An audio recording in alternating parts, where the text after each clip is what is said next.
On se retrouve ici sur donc le tableau des crédits et des points de production à la fin de mai-juin 1936.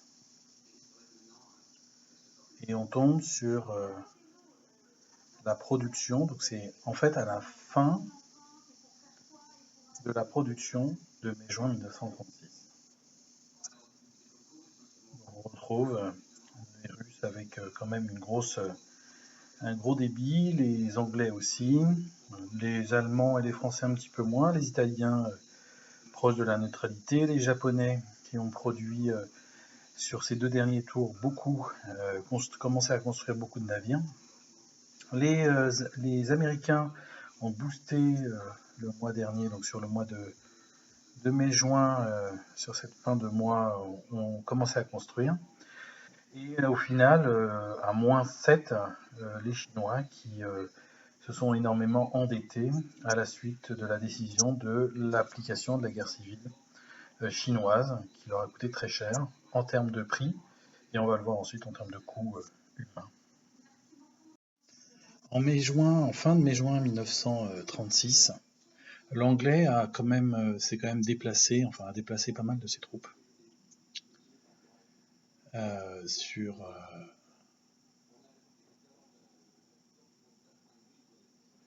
sur sa métropole. Les Français se sont doucement renforcés, surtout sur leur frontière avec l'Italie. L'Italie, pas de mouvement, en tout cas en métropole non plus. Les Allemands se sont déplacés forcément le long du Rhin, le long de la frontière belge, avec une unité, on la voit cachée, mais devrait être cachée complètement, une unité d'infanterie donc à la frontière du Danemark. Les Anglais se sont déplacés en fait, principalement, pour renforcer et garnisonner Gibraltar, Malte, et au final, ont commencé à garnisonner l'Égypte.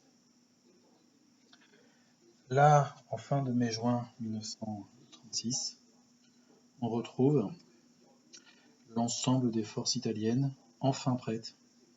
Ils ont quand même utilisé 2 points de pétrole depuis le début du jeu pour pouvoir entourer, encercler complètement Addis Abeba. Et dès que les conditions météo de juillet-août seront bonnes, ils attaqueront les Éthiopiens. Les task force n'ont pas bougé. On les retrouve tous ici.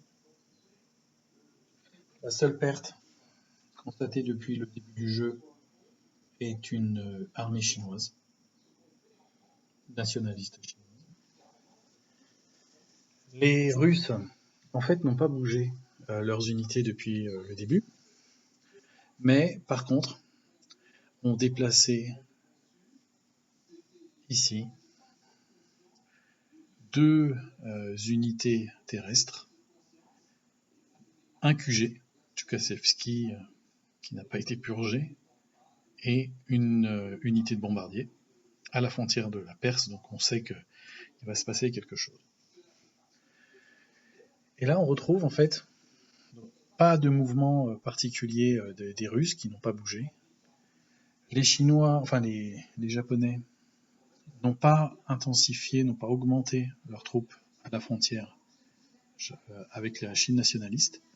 Mais par contre, depuis la guerre entre les deux Chines, Mao a bougé sur Chengshao,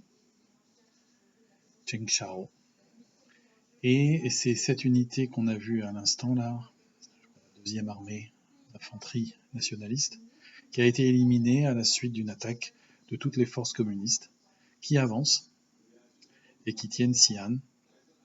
Tandis que là, on ne le voit pas forcément, mais quelques unités terrestres nationalistes, toutes celles un peu entre guillemets disponibles, remontent, ou en tout cas arrivent vers Chengshao pour essayer de contrer les communistes. Ici, on retrouve normalement les choses normales. Par contre, ici, on retrouve une unité de transport français venue chercher une unité territoriale située en Indochine pour la ramener en métropole. Sur les cercles de production, fin de mai-juin 1936, on retrouve des productions américaines assez récentes, les précédentes productions anglaises qui vont commencer à arriver, et des productions japonaises, quelques françaises. Mais vraiment, on constate quand même un gros effort politique et peu de production militaire pour le moment. Voilà.